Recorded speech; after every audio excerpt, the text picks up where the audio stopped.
1 Muharram, Safar, Rabiul Awal, sekarang Rabiul Akhir, Jumadil Awal, Jumadil Rajab, Sya'ban, Ramadan. Apakah itu akan terjadi seperti yang ada di hadis itu?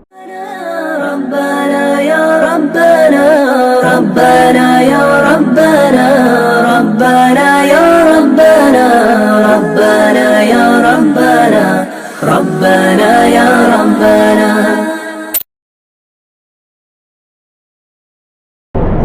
Ini pertanyaan terakhir ya. Kalau nanti akan terjadi hari Jumat pertengahan Ramadan, maka nanti akan begini-begini terjadi. Setelah dihitung-hitung, ternyata pertengahan Ramadan yang ada Jumatnya itu nanti di Ramadan 1441. Muharram, Safar, Rabiul Awal, sekarang Rabiul Akhir, Jumadil Awal, Jumadil Rajab, Sya'ban, Ramadan. Apakah itu akan terjadi seperti yang ada di hadis itu? Wallahu a'lam bishawab. Mana kita tahu, dia belum terjadi. Tapi kita bersiap-siap perlu. Andai terjadi, kita sudah siap. Andai tak terjadi, berarti hadisnya tak sahih, bukan nabinya bohong. Jadi kami siap-siap lah nih Pak Ustaz. Siap lah. Rabiul Awal sekarang, tanggal 24, 25. Rabiul Akhir, Jumadil Awal, Jumadil Akhir, Rajab, Sya'ban, 5 bulan lagi. Siap-siapkanlah. Bahwa terjadi, kita sudah siap. Bahwa tak terjadi, berarti hadisnya palsu. Bukan berarti Nabi Muhammad pembohong. Karena kan tak ada bukti real nyata, ada rekaman rupanya Nabi ngomong qala Rasulullah SAW. Oleh sebab itu, jangan nanti ketika tak terjadi, ini hadis ini bohong aja ini. Bukan Nabi berbohong, hadis itu tak sahih. Nah, ini tentang masalah kalau nanti terjadi model prediksi-prediksi yang begitu. Kalau ibu bapak ibu baca nanti atau dengar ceramah yang modelnya prediksi, perkiraan, disampaikan oleh orang nanti akan begini. Nah, kalau sumbernya benar, siap-siap, apa salahnya siap-siap? Tapi andai tidak terjadi pun, kita sudah siap. Jelas? Wallahu a'lam. Ada pertanyaan? Silakan. Bapak,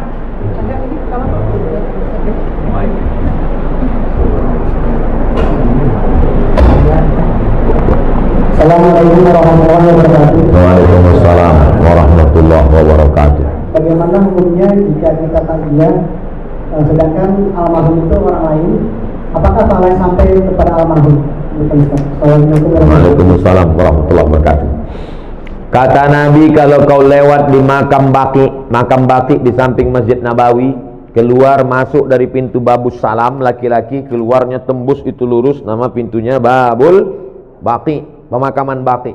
Kalau lewat di Baqi, ucapkanlah salam, assalamualaikum ya ala diyar minal mu'minin wa inna insyaallah bikum lahiqun yarhamullah al-mustaqimin wal mustaqirin nas'alullah lana wa lakumul afiyah. Kalau dibacakan doa itu sampai tak pada orang di Baqi itu.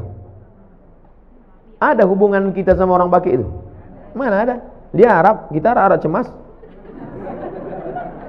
Kita Arab maklum. Itu menunjukkan bahwa doa orang Islam sampai.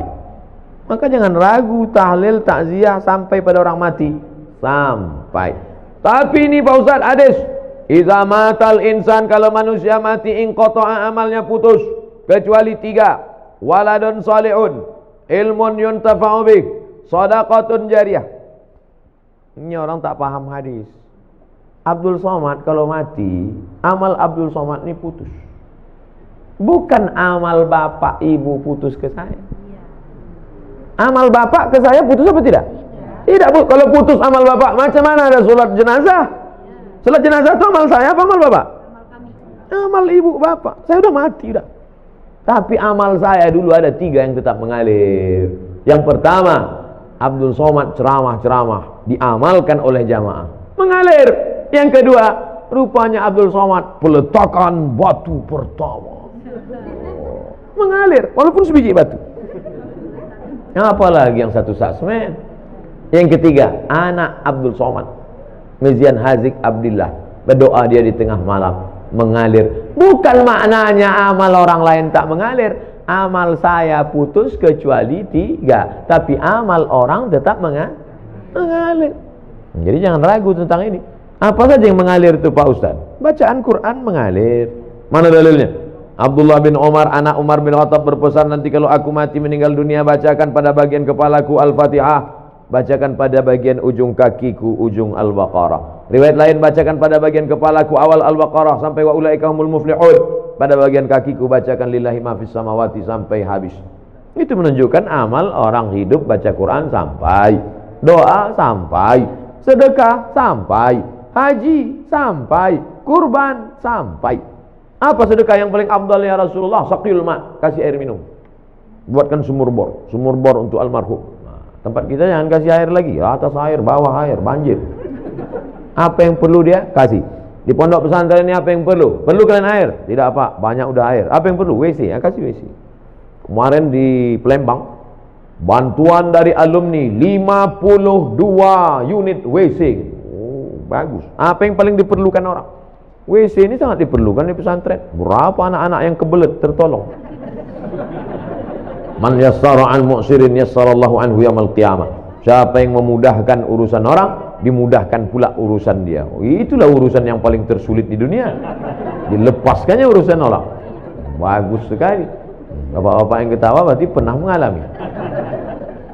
Nah, jadi ceritanya Pak, bacaan Quran sampai, bacaan doa sampai, jangan takut, jangan khawatir. Walaupun kita tak ada hubungan sama dia, karena berdasarkan hadis Nabi. Adapun hadis yang mengatakan tak sampai adalah amal yang mati itu yang lain putus-putus. Amal saya putus, tahajud saya putus, witir saya putus, sholat saya putus, tapi amal orang tetap mengalir. Wallahu a'lam bishawab.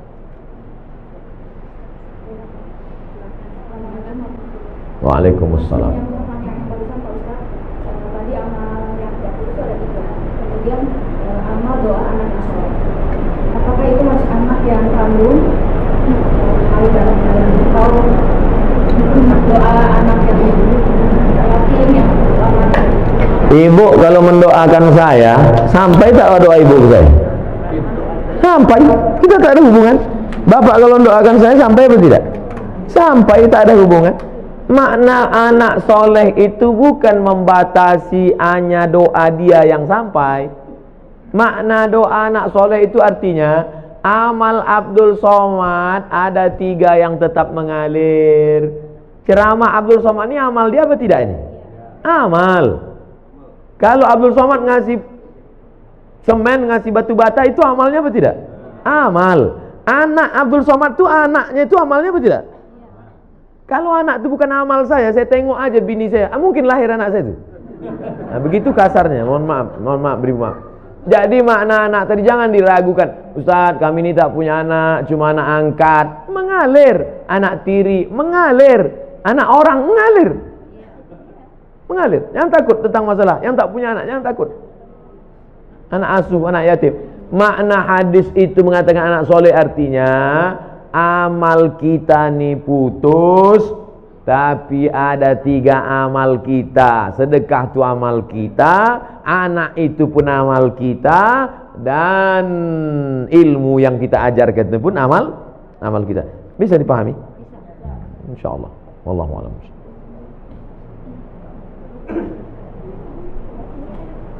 Assalamualaikum warahmatullahi wabarakatuh. Waalaikumsalam. Saya mau menanyakan amalan mana kira-kira yang diterima seorang tua yang punya anak kandung tetapi dia kurang taat beribadahnya, atau dia mengangkat anak bukan anaknya sendiri tetapi anak-anak itu sangat soleh dan sering mendoakan orang tuanya. Jadi amalan mana yang lebih cepat diterima oleh Allah? Itu yang pertama. Dan yang kedua, saya mohon supaya Ustaz dan jamaah yang ada di sini nanti itu mendoakan untuk kesembuhan saya. Nanti di akhir majlis kita doa semua untuk kesehatan, untuk husnul khatimah, untuk anak-anak kita dijaga dari narkoba. Nanti di akhir majlis. Punya anak kandung, kerjanya minum khamar, sakau, mabuk. Ada anak angkat, orangnya soleh. Kedua-duanya ini berdoa. Mana doanya yang lebih dulu sampai? Illallazina amanu wa amilus shalihat. Semua manusia ini rugi kecuali orang beriman dan beramal soleh. Yang ditengok bukan anak kandung, anak tiri, anak angkat, tetangga, kawan, jiran, sahabat. Yang ditengok adalah soleh. Makanya Rabbi habli minas soleh. Jangan takut tidak punya anak, tak ada yang mendoakan. Jangan takut bahwa kita tidak punya anak, tapi kita didik anak-anak kita jadi soleh, baik, bagus, memang itu perintah agama. Tapi terlalu khawatir tak punya anak, jangan takut. Nah, oleh sebab itu maka doa sampai, doa kawan sampai, itu makanya kita suruh dekat-dekat dengan orang-orang soleh, berjamaah. Meninggal kita, saya insya Allah kalau mati jamaah di Surama ini banyak mendoakan. Tak ada pun doa dari tetangga, sahabat, kerabat, doa dari jamaah banyak doakan. Yang penting hablum minan nasnya baik, hablum minallah baik. Maka syarat dikabulkannya doa amanu wa amilus sholihat, beriman dan beramal soleh. Wallahu a'lam.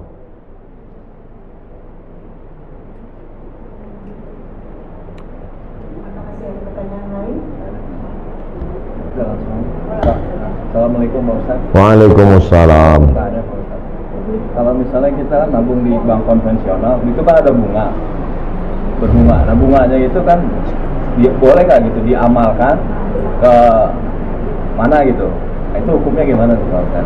Juga yang menerimanya bagaimana gitu? Bapak Ibu yang ada tabungan di bank konvensional besok, waalaikumsalam warahmatullahi wabarakatuh. Bapak Ibu yang ada tabungan di bank konvensional, kalau betul Bapak Ibu mendengar pengajian saya ini, besok pagi alihkan ke bank syariah. Siap? Saya ulang sekali lagi. Bapak Ibu yang di bank konvensional, besok pagi alihkan ke bank syariah. Siap? Banyak anda mati. Siap. Saya gaji ditransfer ke BRI Syariah. Walaupun BRI Syariah menolak saya ceramah, tak apa-apa. Tetap di mana saya, tabunglah ke BRI Syariah. Saya di BRI Syariah. Anda tabunglah ke BRI Syariah. Walaupun BRI Syariah menolak saya ceramah, tak apa-apa. Saya tahu kalian takut ngundang kan? Tak apa-apa. BNI Syariah, Ustaz Somad, kami buatkan Ustaz kartu, menabunglah ke BNI Syariah. Walaupun BNI Syariah tak berani juga ngundang, tak apa-apa. BSN, Bank Syariah Mandiri, kasih saya kartu, pakai kartu. Datang dia ke kampus tempat saya, nih kami buatkan Ustaz kartu Bank Syariah Mandiri. 3 BRI Syariah, Bank Syariah Mandiri, BNI Syariah. Bang Muhammad belum datang lagi. Alihkan ke bank syariah, karena kalau bukan kita yang menghidupkan perekonomian syariah ini, siapa lagi? Di Malaysia saya diundang ke bank rakyat. Saya tengok bank rakyat, wah, ini konvensional ini. Sampai hati orang ini ngundang saya, neraka jahanam ini. Pas sampai di situ, belum saya tanya, direkturnya udah ngomong, Ustaz Somad, ini bank konvensional katanya. Dalam hati saya, hancur dunia persilatan. Tapi sudah berubah jadi Islamic Bank. 5.000 pegawainya. Berubah dari konvensional, berhasil 100% murni jadi Islamic Bank, bank syariah. Pergi ke Kuala Lumpur, hebat. Maka besok, 2 yang menyebabkan sulit merubah bank konvensional jadi syariah. Pertama, political will, politik. Yang kedua, iklan ke masyarakat kurang. Saya di mana-mana terus saya sampaikan. Oke, sekarang kita cerita tentang Bapak punya tabungan di masa lalu dan sekarang bunganya ada. Mau dikemanakan bunganya ini? Bolehkah bunga yang punya Bapak 100 juta ini, kita taruhlah 100 juta ini sekarang ada bunganya, bukan tabungannya, bunganya. Kemana bunga ini? Kata Syekh Yusuf Al-Qardawi, nama kitabnya Fatawa Mu'asirah, sudah dicetak oleh Gema Insani Press Jakarta. Judulnya Fatwa-Fatwa Kontemporer Yusuf Qardawi. Diserahkan ke lembaga yang dinikmati orang banyak, masalih ammah. Masjid, panti jompo, panti yatim, sekolah Islamic boarding school, serahkan. Bapak yang ada tabungan-tabung di konvensional, duit hasilnya itu riba, jangan kasih ke anak, jangan kasih makan ke rumah, serahkan ke lembaga yang dinikmati orang banyak. Ini jangan Ustaz Somad ini ceramah gini, nanti ujung-ujungnya kemana Pak Ustaz? Ke saya. Saya sampai sekarang tak pernah kepentingan pribadi saya serahkan ke lembaga-lembaga yang banyak dinikmati orang banyak. Wallahu a'lam. ربنا يا ربنا ربنا يا ربنا ربنا يا ربنا ربنا يا ربنا ربنا يا ربنا